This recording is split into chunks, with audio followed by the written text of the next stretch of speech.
Hi, welcome to Charan cooking channel. இன்றைக்கி பூரி குருமா எப்படி செய்யலான்னு பார்க்கலாம் வாங்க. இதுக்கு கடாயில் 2 ஸ்பூன் எண்ணெய் ஊற்றிக்கலாம். எண்ணெய் காஞ்சோன்னா கடுகு கடலப்பருப்பு போட்டு தாளிச்சிக்கலாம். கடுகு பொரிஞ்சோன்னே பச்சை மிளகாய் போட்டுக்கலாம்.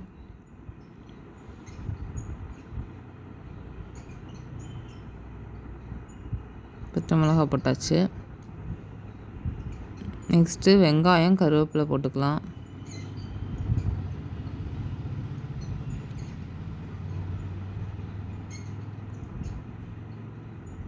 இப்போ வதக்கி விட்டுக்கலாம்.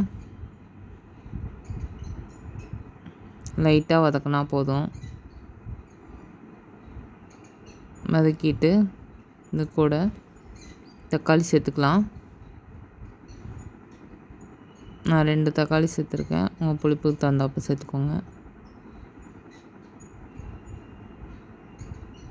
வதக்கி விட்டுக்கலாம்.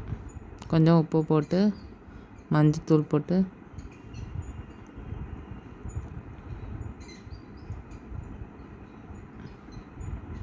வேக வச்சுக்கலாம்.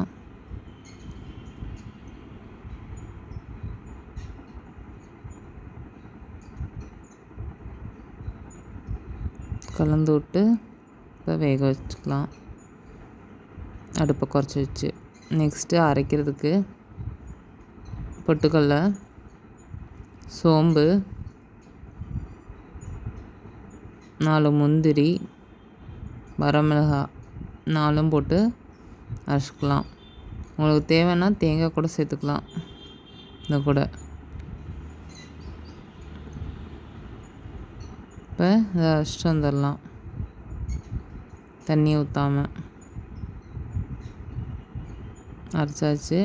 நெக்ஸ்ட்டு உருளைக்கிழங்கு ஒன்று பெருசாக வேக வச்சுருக்கேன். அதில் பாதி கரைச்சிக்கலாம், பாதி கட் பண்ணி போட்டுக்கலாம். இப்போ கரைக்கிறதுக்கு பாதி எடுத்துக்கிறேன். அதோடு நம்ம அரைச்சி வச்சுருந்ததையும் சேர்த்து தண்ணி ஊற்றி நல்லா கரைச்சி விட்டுக்கலாம்.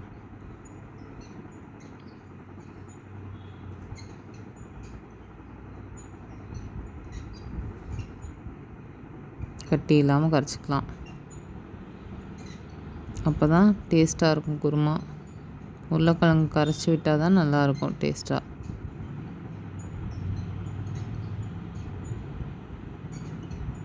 இப்போ வெங்காயம் தக்காளி நல்லா வதங்கிடுச்சு. இது கூட இப்போ கரைச்சி வச்சதை சேர்த்துக்கலாம். நமக்கு தேவையான தண்ணி சேர்த்துக்கலாம்.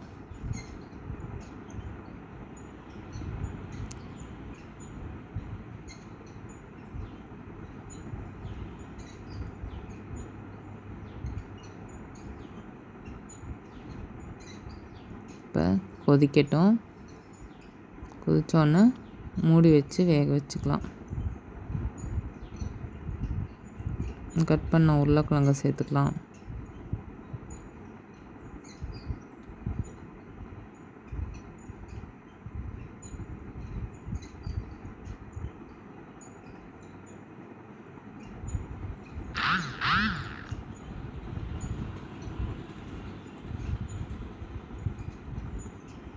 இப்போ கொதிக்குது பாருங்கள். இப்போ மூடி போட்டு வச்சிடலாம். திக்காகணும் குருமா. பாருங்கள் எப்படி கொதிக்குதுன்னு. இன்னும் கொஞ்சம் திக்காகணும். நல்லா கொஞ்சம் நேரம் மூடி போட்டு வச்சிடலாம்.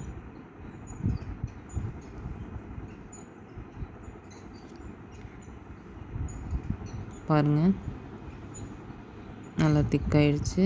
மேலே எண்ணெய் வருது பாருங்கள்.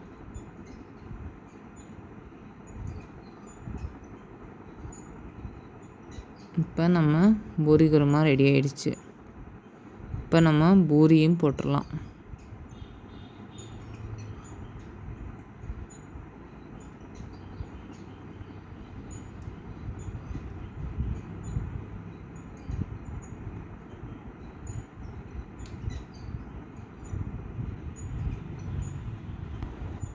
இப்போ நம்ம பூரியும் ரெடி ஆகிடுச்சு.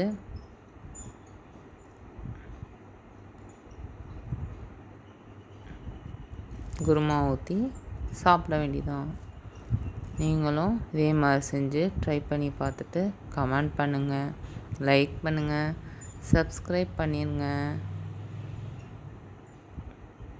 பாய்.